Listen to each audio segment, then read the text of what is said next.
Good afternoon, Delaware Valley. I'm Tom Toole. She's Stacey Mitchell. This is Toole Time Real Estate Radio on WWDB-AM. And again, Stacey and I, we are members of the Tom Toole Sales Group at RE/MAX Mainline. We're the #1 RE/MAX team in Pennsylvania and in Delaware since 2018, and we service the greater Philadelphia area. So the first thing we want to go over today, and a little bit of controversy on the national level. There is a proposal in play that would require, and this comes from the National Association of Realtors, that would require addresses on all MLS listings. And there was some debate. They had a Zoom meeting to talk about all this. They even post like the Zoom picture of everyone complaining, I'm sure is what happened. And this is pretty controversial. So it came out of committee, which apparently this is how things work at NAR, at their mid-year Realtors legislative meeting. And they also approved sold listings without a sale price to be included in data fees in the non-disclosure states. That doesn't really affect us here. But the proposal in play, and this is already the case in our market to give some perspective, but to put addresses in all the sales. And this is what the policy says. And Stacey, I'm going to kick it to you. So residential listings filed with the MLS must include a property address where one exists at the time the listing is filed. If a property address is unavailable, then the parcel identification number, this will be your tax ID number, must be submitted at the time the listing is filed. If no address or parcel identification number is available at the time the listing is filed, the listing agent must, at a minimum, contain a legal description of the property sufficient to describe the location of the property. The information shall be available to all participants and subscribers at the time of filing. What do you think about all this? Well, I'm kind of used to that because I think the MLS in our area, it already has the addresses and the tax parcel ID number. So we're pretty open about it as far as our MLS that we use is concerned. Well, and that's the thing that I find funny about all this is like they're like, oh, this big controversial proposal. I don't know how you sell a home without telling people the address. I don't know how you sell a home without the tax ID number. I don't even think you can complete a proper listing contract in the state of Pennsylvania without those things. Without an address, right? So it seems kind of weird. This is like big news. So the rationale for the proposal was they emphasized that a property location is needed by brokers and agents to serve the interests of their clients. Moreover, disclosing that information when a listing is submitted is consistent with the MLS's 3 tenets of efficiency, transparency, and collaboration. I don't think the policy is the real issue here. There's this thing called the clear cooperation policy, and I'll explain what that means in a second. My view is that this is something that got pushed out a little over a year ago, where it basically eliminated a pocket listing. So if you know what a pocket listing is, it's, let's say someone hires Stacey to go sell their home. And let's say it's someone that doesn't want everyone knowing that their home's for sale. Not that different from not putting a sign up, but here, I mean, it would not have to be put into the MLS. The MLS is the real-time database that realtors use to often get the word out, or in a lot of cases, it's the crutch that agents use to market properties. That's a discussion for another time. This, to me, is forcing people to use this policy because there are areas, and our market's not so much like this, although there are off-market deals that happen here. It's more that they don't want to see that policy get compromised. So what the clear cooperation policy says, and I want to get your take on this too, even though it's already a policy, is that within 1 business day of marketing a property to the public, the listing broker must submit the listing to the MLS for cooperation with other MLS participants. Public marketing includes, but is not limited to, flyers displayed in windows, yard signs, digital marketing on public-facing websites, brokerage websites, including IDX feeds, that's like a property feed, digital communications marketing, like email blasts, multi-brokerage listing sharing networks, and applications available to the general public. And there is an exemption that if the seller refuses to permit the listing to be disseminated by the service, the participant may then take an office exclusive, and they can only disseminate that information to the people in their office. And they need to get that all signed off on and agreed to. And that also needs to be submitted to the MLS regardless. So, I mean, to me, I think the policy is more the issue here, even though this has already been enacted and we're dealing with it. This whole, there's this new controversial policy about addresses. Well, maybe the seller doesn't want their address out there. So, I mean, what do you think about all this? Representing a seller and they say, hey, I don't want it on the MLS. I don't want to do this stuff. And you have to work with this policy because otherwise there's hefty fines. And with our local MLS at Bright MLS is the one that we use here in the greater Philadelphia area.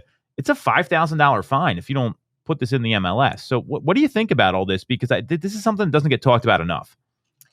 Yeah, I do have some experience with a seller that wanted to remain more confidential, not having a sign, limited advertising, but that I explained the policy and they understand and they're okay with that. So there's just some things that have to be disclosed, but you can limit, you can not list their names on the listing information. You can have that private. But I see in some markets, I was reading further into the information here, and there was a market out in LA County, where they came up with an alternative MLS. It's more for private listings. Yes. I think that's what they came up with. Yes. So maybe that's a good idea to have that option. Well, and I the issue here that I see is that, we've got a duty to the public. Ultimately, the decisions made in real estate transactions are not you and I. We give advice. We guide people. At least that's what a good agent should be doing. I know that's what we do. My concern here is that the seller, what if the seller says, hey, you know what? I don't want it in the MLS. I don't want to do this. All of a sudden, your options are, okay, you can go for sale by owner, which we know will leave money on the table on average anywhere from 6 to 17% less is what for sale by owners sell for, compared to the 98+% of properties each year that get listed by an agent. So it's going to cost the seller money, or they got to go with one of these alternative companies that don't market anywhere, that they try to navigate the rules because they're not members of the National Association of Realtors. And you don't have to be a realtor in order to sell real estate. That's something a lot of people don't realize. You only have to have a license within the state. So my view of this policy is that I get the idea.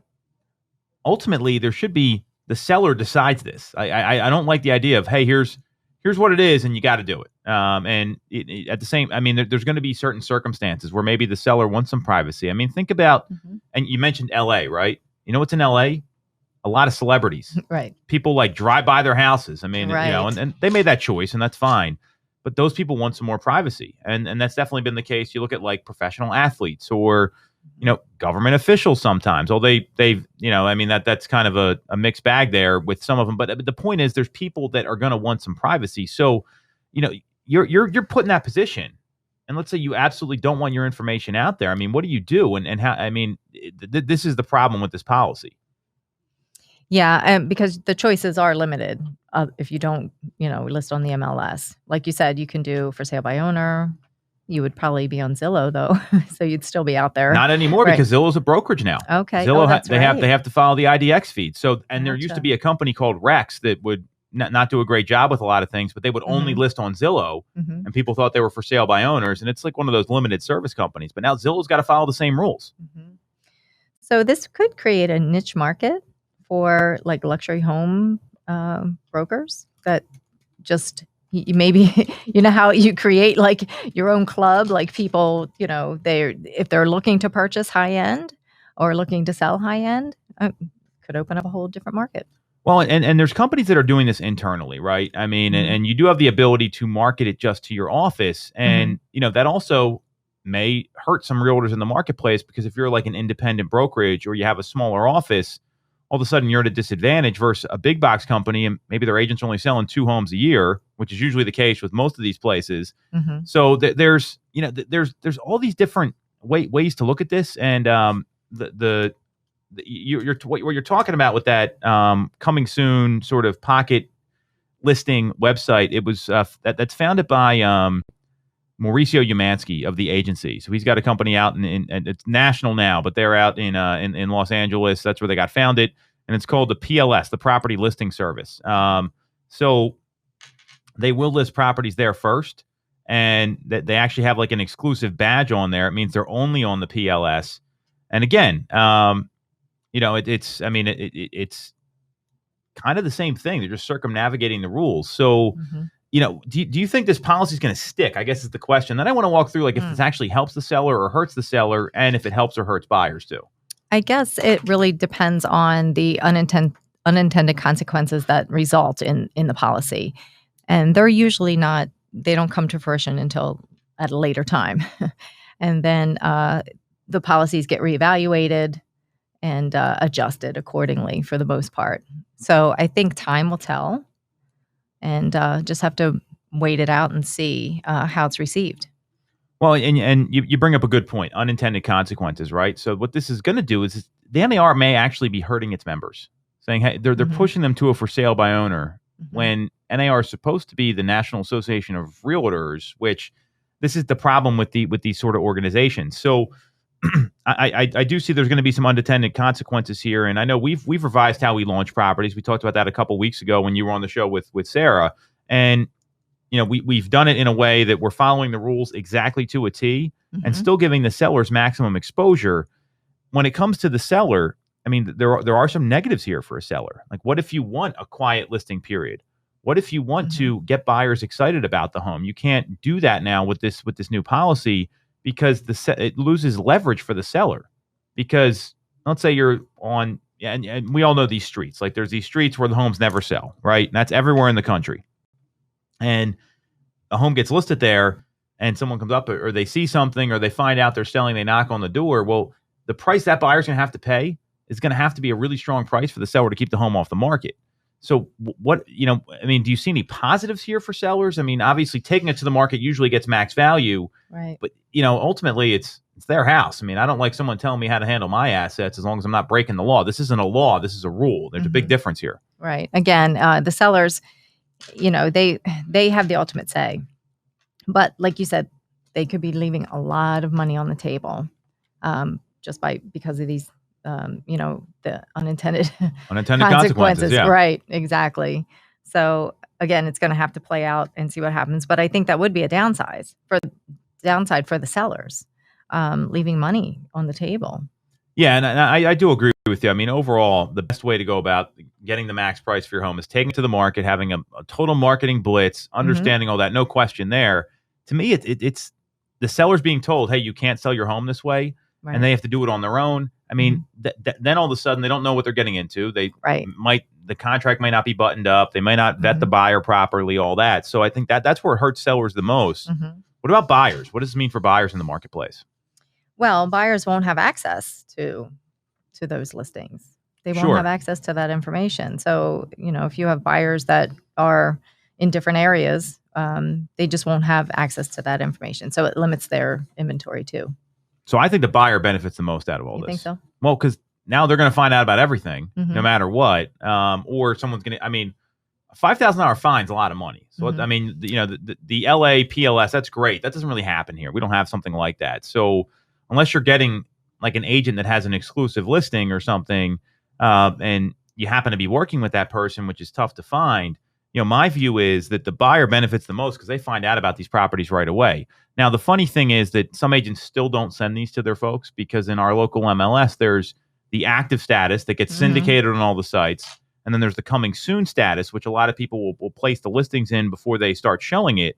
And some agents don't send those to their buyers. It's mind-boggling to me, and this is what happens. So, right. And so I mean that's something that can, the buyers need to make sure they have access to those, I guess is the point. To me, the buyer benefits the most because they find out about everything and they don't miss out on some off-market deal. Even though those things happen, it's a lot less likely with this sort of policy in place. Correct. Yep, I agree. Yeah, I was looking at it on the seller side as far as the buyers benefiting. But yeah, you're right, because the buyers do get to see all the coming soon. And that is definitely one thing that I utilize in my business. So I do take advantage of that policy for my buyers by sending them the coming soons and make sure they know about these properties. Some of them are in coming soon status for a couple of weeks. Yeah, you can go up to 21 days in Bright with the coming soon status. So Yeah, I mean, the advantage there is, one, you can pre-market a property for a seller. I mean, again, I mean, there are positives to this. I think it's the privacy issue is the biggest thing. But you can pre-market the property as a seller. We talked about that a couple weeks ago. You can get people excited. The buyer can get their schedule together and actually be available to go see the home, which the way life is today, everything kind of bleeds together with Zoom calls and meetings and all this other stuff that's going on. So I do see some advantages here. It's the privacy issue. Ultimately, the seller should be able to decide how they want to sell their house. And we don't see a lot of pocket listings here in general. I mean, you see it sometimes in some of the higher price points where it's like Rittenhouse Square or some of these places, or like the main line or some higher end homes. At the end of the day, you want to get max number, you want to get the max price, you better bring it to the public because you don't know where the buyer's coming from. And Correct. You brought up something like they could be from out of the area, even though a lot of people are moving out of Pennsylvania now. Eventually, hopefully, who knows, they'll start moving back, or they might be moving from like a Lancaster into the area, or they might be getting relocated from somewhere else where they're doing a lot of things virtually, which is how most people are doing everything right now anyway. Right. So relocation brings people to the area for sure. A lot of people coming from Philly out here and coming from New York City. Agreed. And so when you go back to this kind of wrap up this new policy, right? So, there's been a couple of things that were identified from all these CEOs or chairmen of the MLS. That's an interesting thing to me. There's a CEO and a chairman of the MLS, but there is that there's been a lot of abuse with this. And with the current policy, there was the broker owner at Align Real Estate's Ryan Olhass. He's a committee member.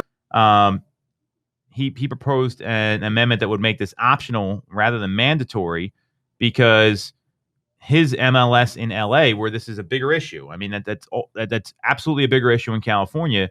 It gives sellers the option. I like that. And they're mentioning there is a lot of abuse because that would allow local MLSs to create separate property types or statuses that would ensure listings end up in the MLS, because right now you have these also office exclusives, and there's a lot of companies where they have these huge, big companies where they have hundreds of agents. They just market it to them first, and then that kind of cuts out some of the other people. So right. I do see this as a benefit there with these office exclusive listings, because that's okay with this policy, which I find kind of funny, because they're saying we want everything in the MLS unless you just market it to your own office. Yourself, so it's a flawed policy. So I do like the ability to make sure that it's got to be all the way or none. I don't think it should be anywhere in between.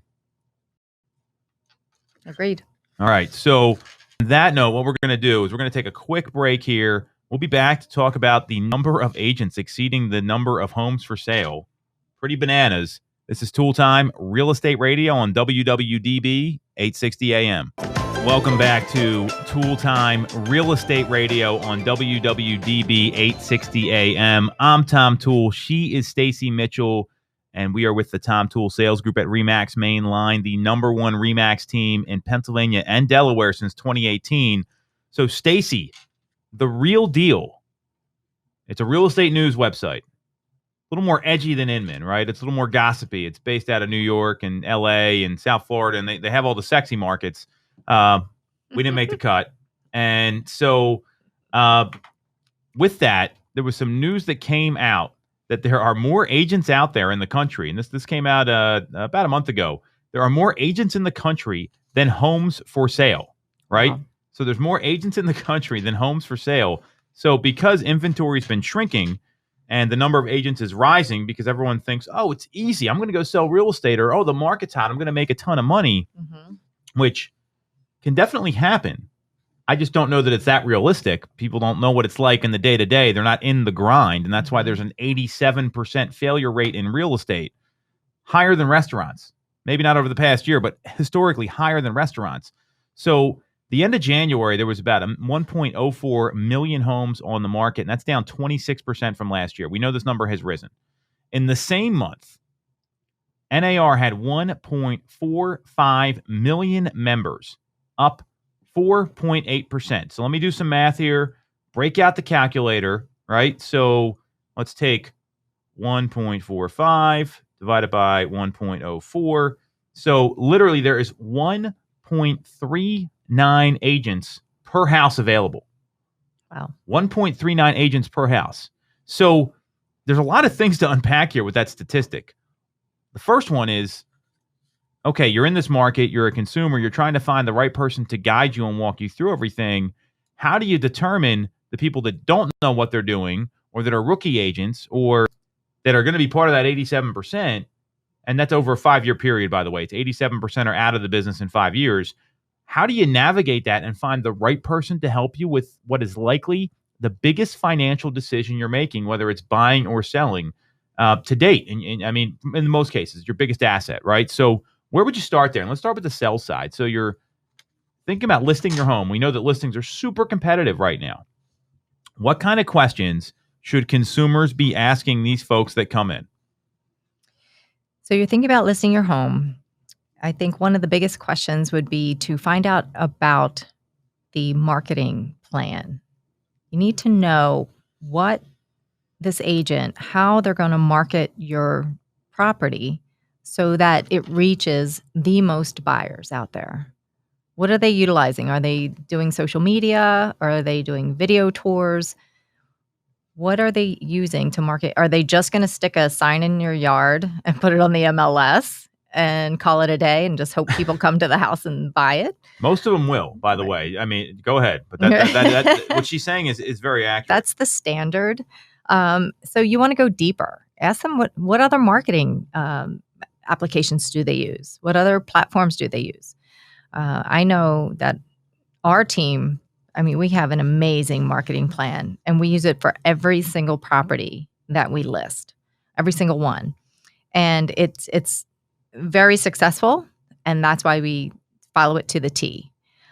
So I think that's number one question, marketing plan. And you have to find out what is the most important thing to the seller. So sellers, you have to identify what is your most important thing. Are you interested in the highest price that you can get for your home? Are you interested in communication? Is the agent going to communicate regularly with you and give you status updates? How are you going to handle showings? There's a lot of questions that come into play. You need to ask the agent and find out how they're going to handle each one of these. I love the question, what's your plan? And there's kind of like some different plans in there, which is really important. How are you going to market the home? Because what Stacey said about most realtors do have that 3-point plan. They put a sign up, they put it on the internet, and they just wait around for someone to sell it for them. So you've got to be careful about that. What's your communication plan? How's all this stuff going to work? I love those questions. I'm going to go a little deeper. How many homes have you sold in the past year, right? Because I don't know about you. When I go to the doctor, I want the doctor that has done if I had to get surgery, hopefully I don't, or the procedure, the doctor that's done it every day over time for 10, 15, 20 years, because I don't want to mess around with my health. And I've seen people make mistakes that hurts their financial health when it comes to selling a home.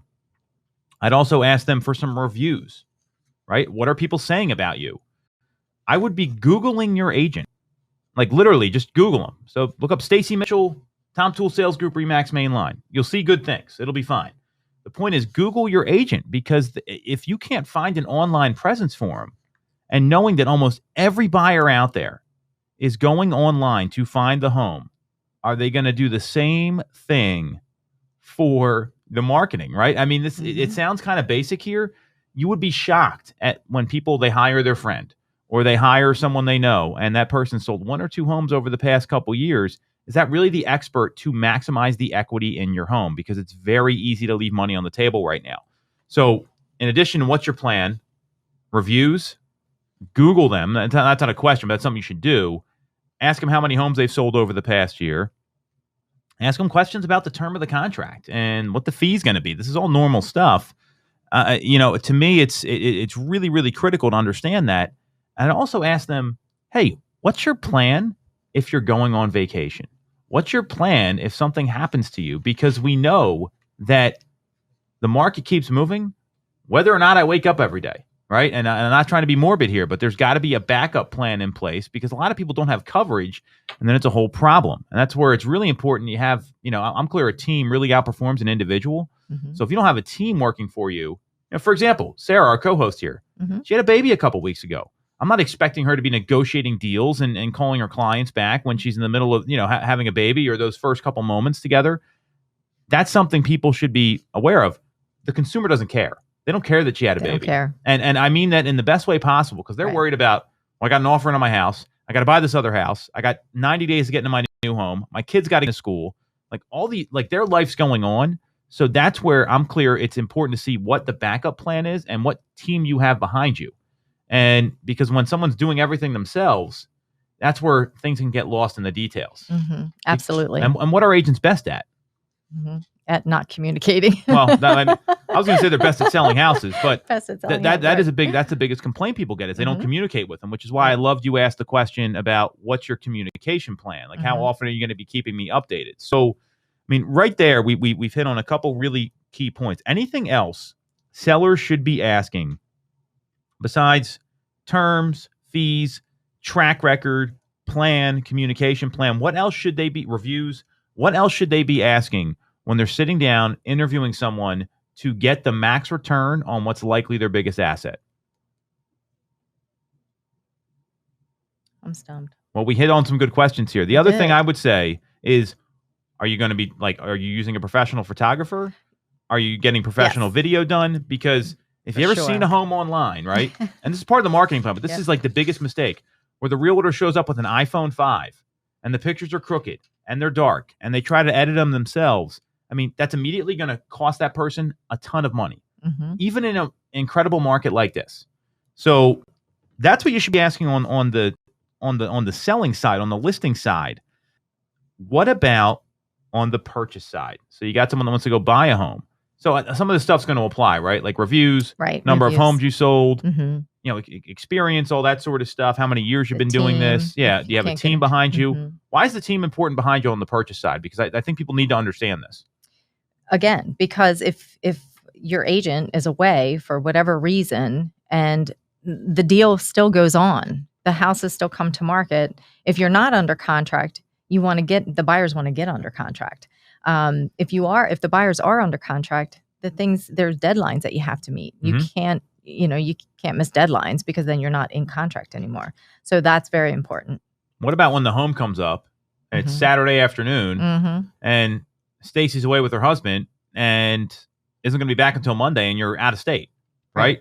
I mean, that to me is equally important, because that seller's not going to, if that seller has multiple offers on their home or something else, they're not going to worry about it.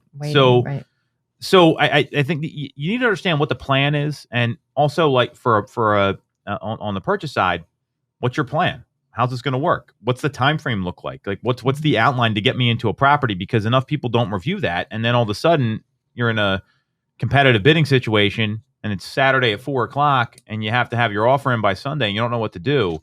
That's not when you want to be learning about the process. So, really, it's having that meeting up front. And what I would say too is, if your agent is not offering you a consultation or a meeting up front, you might need to find another agent, because they're not sitting down and walking through the process, and then you're going in blind and you're not able to navigate the market. So we hit on some of the questions here. Anything else you want to add in, Stacey, before we talk about how agents should be navigating this 1.39 to 1 ratio that we're seeing from listings to number of agents? I think we hit on a lot of the high points there. So just to make sure that if agents, if you're a buyer and you're not pre-approved, ask your agent if they work with premier lenders. Do they have in-house mortgage brokerage? I think that's really vital and important. And that's a huge part of the process. So do you have someone I can count on the financing side? Absolutely. Tell everyone why that's important, because we've seen all types here. And when you say count on, or what's your relationship, like what should they be looking for or not be looking for? Because we know that not every lender is created equal. That's correct. And just having personal experience with not being able to get in touch with lenders on a Saturday at 5:00 when offers are due at 6, and you need an updated pre-approval letter. So the buyer misses out. They miss opportunities. So if the lender is not receptive, is not available, slow to respond, 24-hour response rate there, buyers are missing opportunities. Case in point, this past weekend, one buyer missed out on 2 opportunities because we couldn't get in touch with her lender. Got it. So make sure that when you're a buyer and you're talking to your agent, do they have someone that they work hand in hand with? It's vital in this market. Well, and again, do they have reviews? What's their track record? Am I dealing with the same person with the lender? Because a lot of these big lenders, and I'm going to name names here, Wells Fargo, Chase, Bank of America, I mean, they send you all over the place. And and you don't have one person working on it, and often they don't close on time. And sometimes the seller, they're not going to be willing to extend the settlement date. So what I'm hearing is, what's your relationships or some other things? I love that because everyone wants a smooth and easy transaction. So knowing that you've got this uber competitive environment right now for agents. And this is where the training in real estate is so lacking. And I'm going to say this again, is that if you're trying to get into the business, we're going to break down some of our strategies here, and you don't know how to do it. We have a real estate scholarship program where our team will pay for your real estate classes. The website to check it out is realestatescholarshipprogram.com. No license. Don't worry about it. We take new agents through all the time. Stacey, who has sold like 40 homes in the past 12 months or something. She was a new agent when she joined. So that's just another opportunity to break into the business. So that being said, what should agents be doing right now? Because a lot of agents, they've become accustomed to kind of being order takers. The phone rings. You're laughing because I'm right.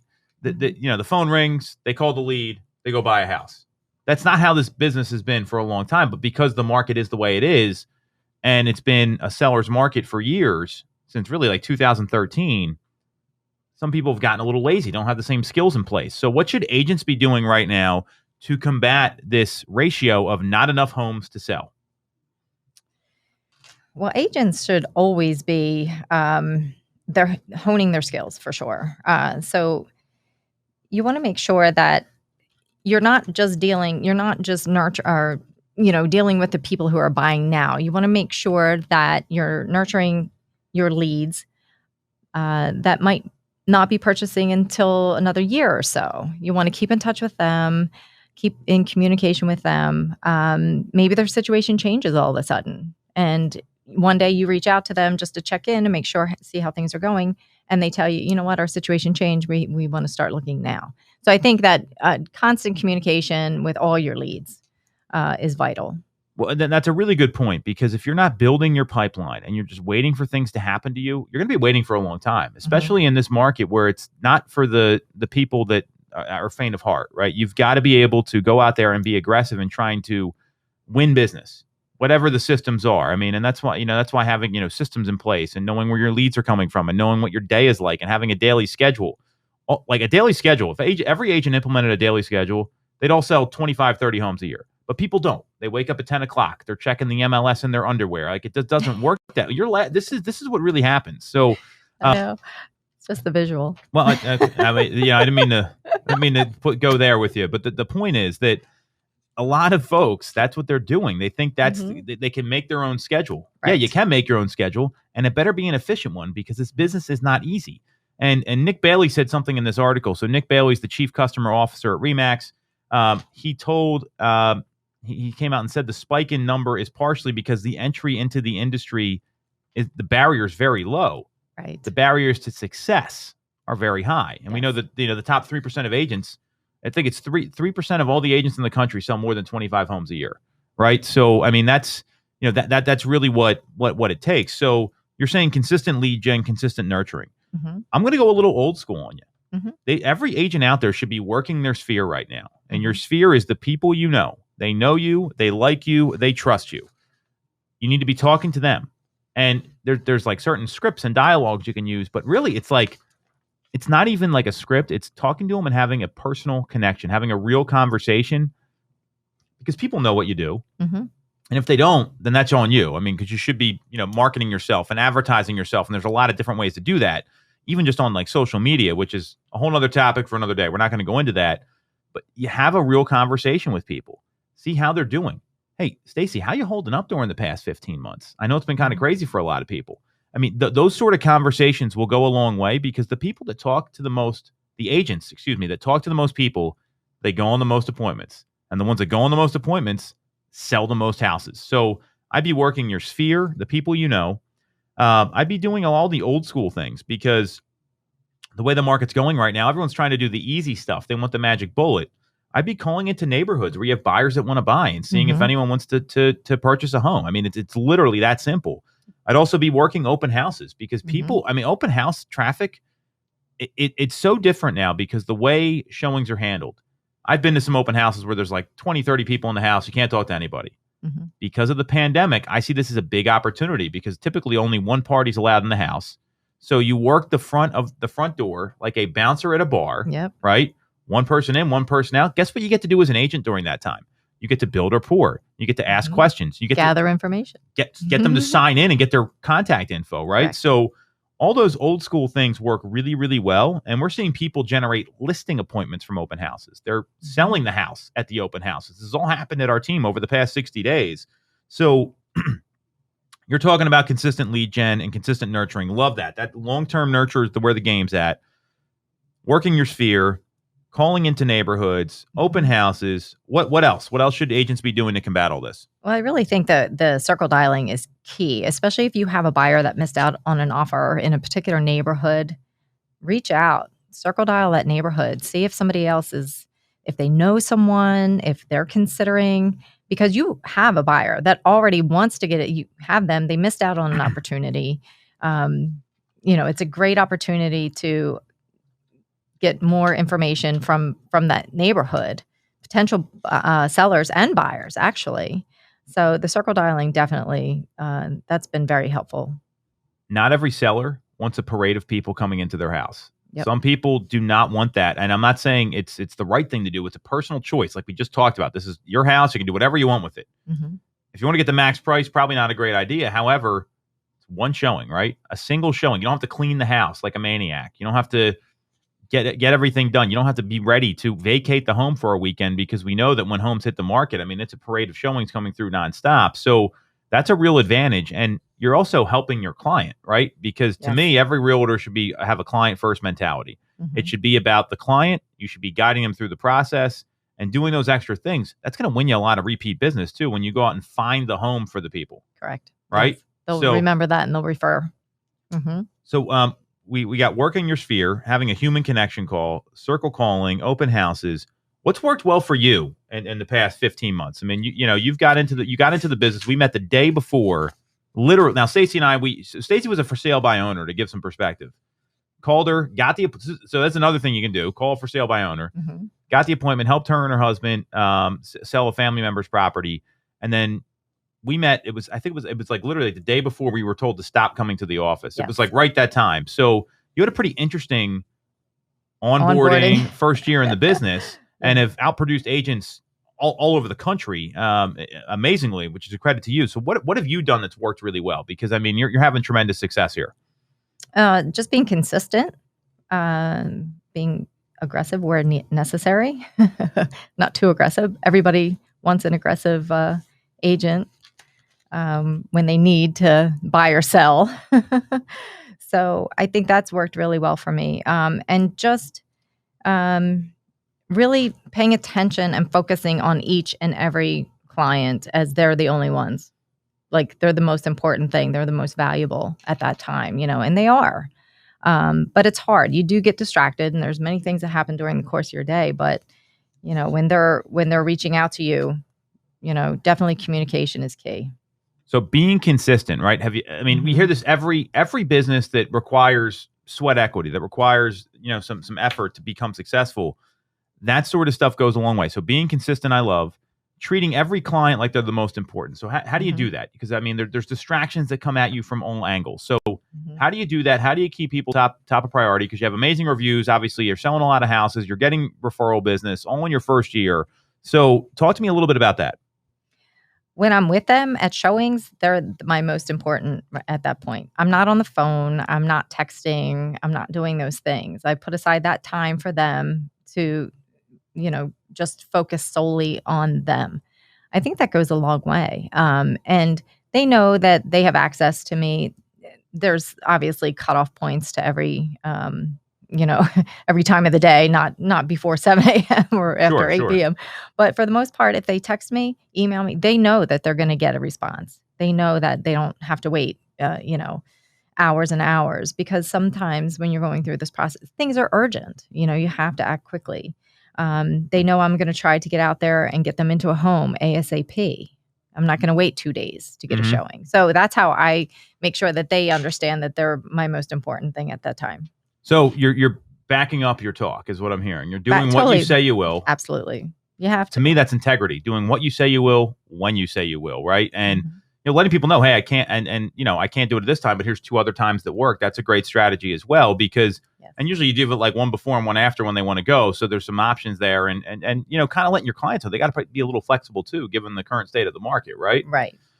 So we hit on a lot of stuff there that agents can be doing, and the last thing I'll kind of leave you with is don't be a secret agent, right? I mean, there's so many realtors out there. They hear someone's moving, and they get afraid, they get nervous, they don't want to share that with people, and there's a way to do that. Whether it's and don't be this agent where every time you sell a house, you're posting on social media, and it's all you talk about. You got to be real, but let people know you're an agent, right?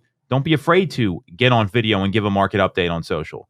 Don't be afraid to do things like, posting a review from a client, and it just can't be all real estate, because people will unfollow you. It's going to happen because following a real estate page or a real estate agent all the time, it can get a little nauseating, right? I mean, I'll be the first one to tell you. So don't be a secret agent. Make sure people know what you're doing. And, you do that, you're going to be able to outperform these people that got into the business, because, there's a lot of things that have happened here. I mean, there's some times where, we're coming up where all these people got furloughed, they don't have jobs anymore. So and there's a lot of talent coming into the industry too. This to me is not like it was before when you see this number peak. So, knowing that's kind of what we want to do here, some of the options that are available. We're going to take a quick break. We broke down what agents should be doing. We broke down what consumers need to be asking agents. When we come back, we're going to talk about forbearance numbers continuing to drop. This is Toole Time Real Estate Radio on WWDB 860 AM. We are back on Toole Time Real Estate Radio. I'm Tom Toole. She is Stacey Mitchell. We are with the Tom Toole Sales Group at RE/MAX Mainline, the #1 RE/MAX team in Pennsylvania and Delaware since 2018. And what we're seeing, Stacey, and there was some information that came out about a week ago regarding forbearance numbers. So mortgage forbearance, it dropped to 4.36%, and the people exiting the forbearance is picking up steam a little bit. So what that means here is the downward trend of borrowers in forbearance is continuing to speed up through the last week in April. It fell 11 basis points to 4.36% of servicers' portfolio volume, according to the Mortgage Bankers Association, and it is the 10th straight week of decreases. And that's reflecting a faster rate of exits and a steady low level of new requests, which is good news. And there's some reasons we're going to talk about that in a second. Now, to give some perspective, given forbearance numbers, typically they're going to decline towards the beginning and the end of the month. Nearly all investor types experienced the same type of drop as of May 2nd. So I think it's relevant that you're seeing the same type of delta there. It's not something that's only happening in 1 or 2 cases. It's not a one-off. And the percentage of loans in forbearance for independent mortgage servicers decreased about 12 basis points to 4.58. So this is all very consistent here. So knowing that we're seeing this drop in forbearance, what does this mean for the market? I mean, are more homes going to be coming to the market? Are there opportunities here for buyers and sellers? Because last week we talked about the CFPB pushing back the foreclosure dates and being worried that when we get into that, there could be up to 1.7 million homes going into foreclosure that are in because of some of the properties in forbearance right now.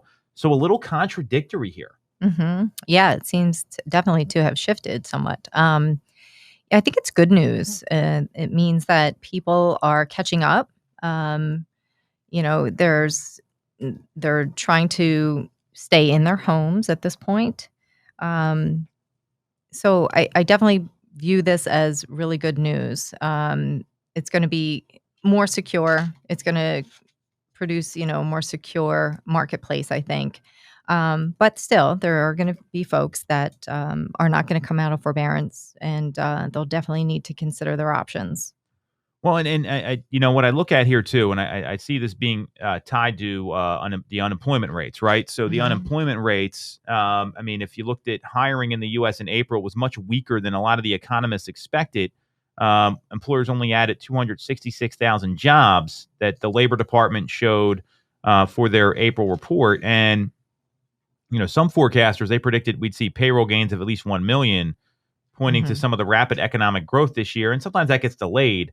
The unemployment rate ticked up to 6.1% from 6% as more Americans sought work, and the labor force, defined as the number of people working or looking for work, grew to 430,000 people last month. So now the good news is leisure and hospitality added 331,000 jobs. I'm clear that number is going to continue to jump as restrictions get lifted. Pennsylvania is supposed to be getting rid of a lot of these restrictions towards the end of the month, so hopefully that's a positive there. So with the job markets kind of coming back a little bit, I do anticipate this number is probably going to drop even more, especially once the summer hits, because that's when I really anticipate a lot of things opening up. Mask orders are going to be lifted. So knowing that's the case, I think this is good news. Overall, that you don't want to see people that are not paying their loans. That's just bad for everybody. And housing does make up a large percent of the GDP. So, if you're someone like we know what kind of the indications are for the economy right now. You're a buyer or seller. Do you think this has any factor on how you should be approaching your search or how you should be doing things? That's probably the biggest question, because it's great to look at all this economic data. We're here to talk about the market and what it means. So if you're a seller and you're still in forbearance, what should you be looking at doing? Consider selling for sure. You might not even know how much equity you have in your home. So you sitting there in forbearance and with the unknown, with the possibility of going to foreclosure, is way more scary than reaching out to somebody that has knowledge and can provide some really valuable information to you regarding what your home value is and what you could stand to gain. So, if your only option is you can't get out of forbearance and you're going to be headed to foreclosure, a good option could be selling and you actually cashing out some equity of your home so that you can move on and get into something else. This is your chance to reset. You're absolutely right. The fact of the matter is that there are some people that bite off a little more than they can chew. They don't look at their budgets. They live above their means. And I'm not here to criticize that. I'm saying if you're in that situation and you can't afford to do it anymore, you got a great opportunity in front of you with the current housing climate, because we're seeing appreciation continuing to go up. We're seeing ferocious demand in the marketplace because of millennial home buyers and other people. So to me, it's talk to someone that knows what they're doing. So call a local agent. Doesn't have to be us. That's not what we're here saying. I want you to call somebody that knows what they're doing and see if it's an opportunity to get some equity out of your home that you might not have had a year ago. Correct. Prices are up pretty high.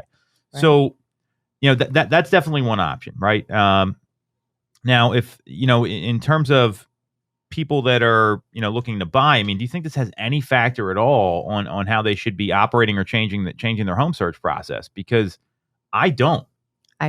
I think they should continue just to do their home search as they're doing with their agents. Don't look to purchase foreclosure properties or sheriff sales.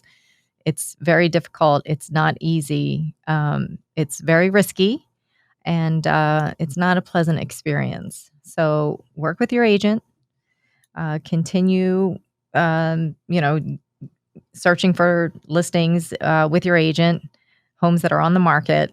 Not trying to get a deal on a foreclosed property, because it's usually not a deal unless you're a contractor. That's what you specifically look for, but not many people are. Well, and you bring up a good point there. And what I was going to say is, even if you are a contractor, you're spending your time there, which is probably more valuable than anything. So that time can be used for other things. So, we're looking at this. So buyers, keep aggressively looking, follow the advice of someone local, get an expert to help you. Sellers, if you're in this situation, and right now there's more than 47% of borrowers in forbearance extensions, they're past the 12-month mark as of the end of April, and they're still struggling and falling further behind. So, this is like that debt that just keeps accumulating and gets worse and worse, and the interest is compounding. So unless you're in a spot where things are going to change for you, this is really an opportunity to get out, and I'd really be taking a hard look at selling. And there's other options out there too. I mean, even if maybe you borrowed way too much against the home. I mean, talk to someone about negotiating a short sale. Look at ways you can get out, because just keeping that debt going, it's not really doing anything for you, and it gives you a chance to kind of look at and reset your ability to build wealth. So now the other thing too, I want to kind of hit on here is when it comes to the unemployment numbers. This is going to have a factor with the market as well, and there's a lot of folks that I mean, hiring has been tough for a lot of these people because there's an issue of childcare, right? Like there's a lot of parents out there. I mean, that they have to decide, all right, am I going to watch my kids? Because maybe they're not school age yet, or they don't feel comfortable sending them to school, or they're virtual or whatever. And they have to decide, am I going to watch my kids, or am I going to go to work? And I think that's probably one of the reasons why unemployment's as high as it has been, because we have all these restrictions in place. So knowing that orders are getting lifted, I anticipate that unemployment number is going to come down a bit, because then they'll be able to go back to daycare. There won't be these restrictions, especially with like summer camps opening up and those sort of things. I think there are going to be some opportunities there. What do you think about that, knowing that childcare is as much of an issue here as anything else? Yeah, I think you're right about that. As the restrictions are lifted and people are seeking more to get back to normal, especially, the more folks are vaccinated, they feel more comfortable. It's definitely going to provide opportunities for kids to, like you said, get into the summer programs again. I'm sure the kids want that as much as their parents want that. So we're going to see some rapid change in the next few months. Yeah, and I'll take it one step further too. It's that there also is a big issue right now in the workplace, where the U.S. Chamber of Commerce, they called for an end to the $300 weekly federal benefit, because right now this is what they're claiming. This is the Chamber of Commerce from the U.S., not us. That that boost led to about 1 in 4 workers making more money in unemployment than they earned working. So people are actually saying, well, I'm making more money here, and I'm not going to go back to work, which is causing staffing issues at a lot of places.